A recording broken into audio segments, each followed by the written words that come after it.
અખિલ ભારતીય વિદ્યાર્થી પરિષદ એબીવીપીના સ્થાપના દિવસ અને રાષ્ટ્રીય વિદ્યાર્થી દિવસ નિમિત્તે સાવલીનગરમાં એક ભવ્ય અને ગરિમાપૂર્ણ કાર્યક્રમનું આયોજન કરવામાં આવ્યું.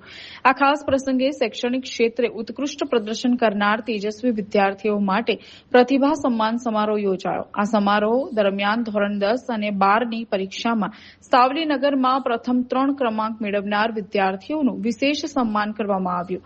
ઉપસ્થિત અગ્રણીઓ દ્વારા વિદ્યાર્થીઓના શૈક્ષણિક ઉત્કૃષ્ટ પ્રદર્શનને બિરદાવી તેમને ઉજ્જવળ ભવિષ્ય માટે પ્રોત્સાહિત કરવામાં આવ્યા. આ જ કાર્યક્રમમાં સંગઠનને વધુ મજબૂત બનાવવાના હેતુથી સાવલીનગરની નવી કારોબારી સમિતિની સત્તાવાર ઘોષણા કરવામાં આવી, જેમાં સર્વાનુમતે નગર અધ્યક્ષ તરીકે અંકુરભાઈ પાઠકની નિયુક્તિ કરવામાં આવી.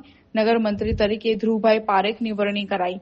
નવનિયુક્ત હોદ્દેદારોએ વિદ્યાર્થીઓના હિતમાં અને રાષ્ટ્ર નિર્માણના કાર્યોમાં સક્રિય ભૂમિકા ભજવવાનો સંકલ્પ વ્યક્ત કર્યો હતો.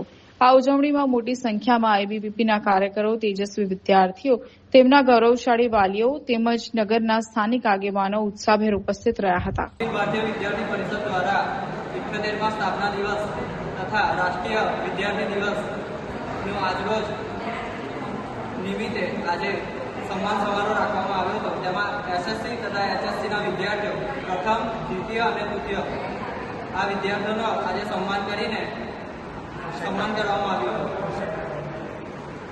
અખિલ ભારતીય વિદ્યાર્થી પરિષદ નગરની પણ ઘોષણા કરવામાં આવી હતી. તેમાં નગર અધ્યક્ષ તરીકે અંકુર સર પાઠક તેમજ નગર મંત્રી તરીકે ધ્રુવ પારેખ, હું પોતે